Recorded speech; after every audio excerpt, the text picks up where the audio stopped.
The United Kingdom has become a mere shadow of the nation that gave us freedom of speech, freedom of the press, a host of other rights that we take for granted but probably should not take for granted. Nobody knows that better than Tommy Robinson. In May of this year, he was arrested for attempting to cover the trial of a sexual grooming gang in the UK. For speaking out loud on the sidewalk, he was taken to prison with barely any time to muster a defense. He was tried and sentenced to 13 months in jail. Now, after more than 2 months behind bars in solitary confinement, during which time he was attacked by journalists in the UK. Almost nobody defended him. But tonight he has been released on bail after winning an appeal. Tommy Robinson joins us now for his first and only interview. Tommy Robinson, thank you very much for agreeing to talk to us. I know that you've spent the last 2.5 months by yourself in a cell, so you're probably feeling a little bit bewildered to be out. Tell us what it was like for you behind bars. For me, behind bars, the way I was treated, I was taken to a prison with quite a low Muslim population. What I'm known for is criticising Islam, so there's been many planned attempts to murder me and kill me in this country. I was taken to a prison with a low Muslim population of 7%, where things were relatively normal. I was separated from other prisoners, but the prison officers made sure they opened my doors multiple times during the day, and they took me out to play pool and snooker with themselves.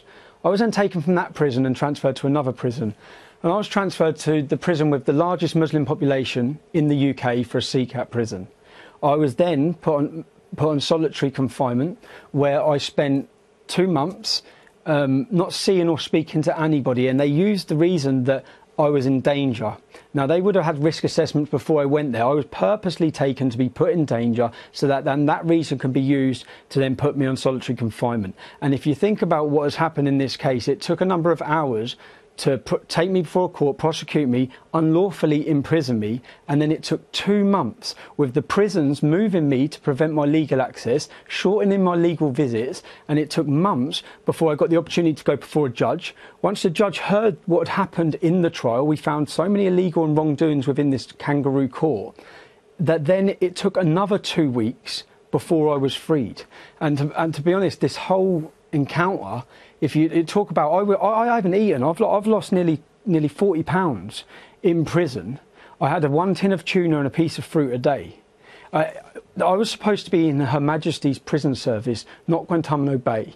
I couldn't open my windows because I was having excrement and spit put through them. I believe this whole process, and Tucker, this isn't the first. I'm sorry to interrupt, but who is putting excrement through your window and spit through your window? So my prison cell that I was put in was on the lower level, the ground level, which it didn't have to be. So it's on the ground level. So every prisoner would walk past my cell window, everyone as they walk out. So when my windows were open, every prisoner's walking past. The mosque for the prison was directly opposite my cell. So every time, and we've had huge heat waves, I was literally drenched day to day, and I had excrement and spit thrown through the doors, through my windows. So in the end, I had completely blocked up windows, had to block up all of my cell windows. And all of this, when I say this, to a lot of people around the world, this current case, and the world has watched it, has shocked them. For me, this has been nothing new. There's some things I have not spoke about in the past, where in 2012, I spent 5 months on solitary confinement in the British prison. This goes against every human right and every law. I spent 5 months on solitary. When I come out, I was diagnosed with a form of post-traumatic stress disorder. I've never spoke about that publicly because I don't want to insult members of the military who have witnessed war and try and compare being locked in a cell and on solitary confinement to that. But my medical records are fully aware, that the authorities are fully aware of them, the government are fully aware of them, the prison service are fully aware of them. They know what that did to me. They know what I went through after that. They elite, but I guess, may I interrupt you? I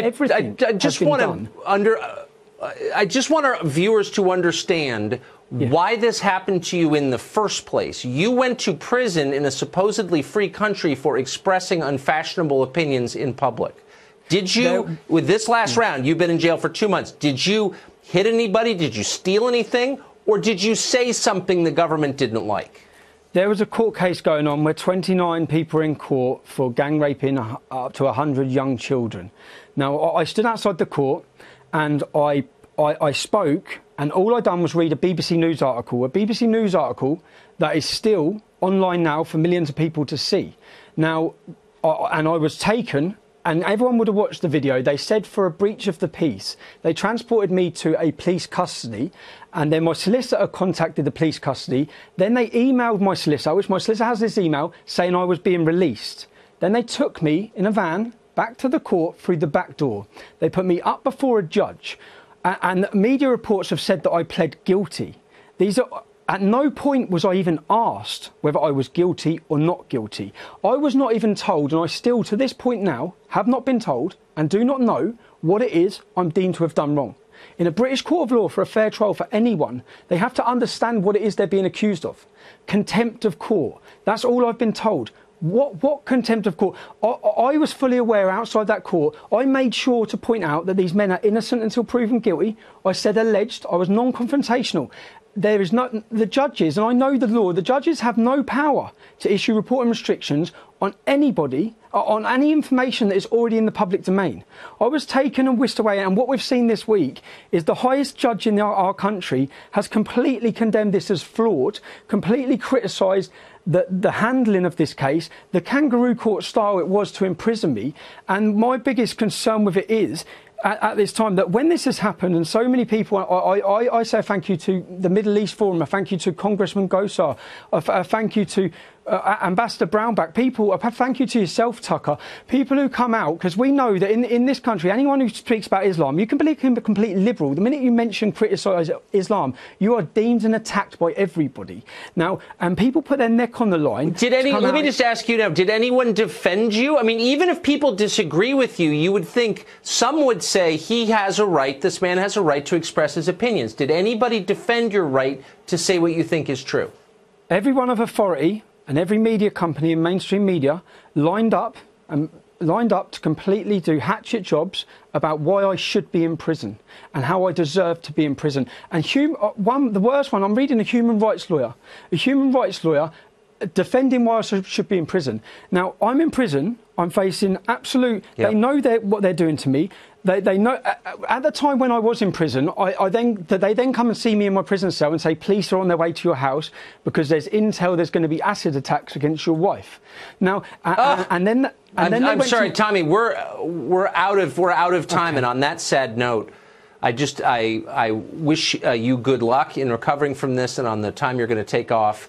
And I just want our viewers to understand that this has happened in a country that we believed was free, and without our vigilance, it could happen here. That's not hysteria. It's real. Tommy Robinson, thank you very much. Yeah.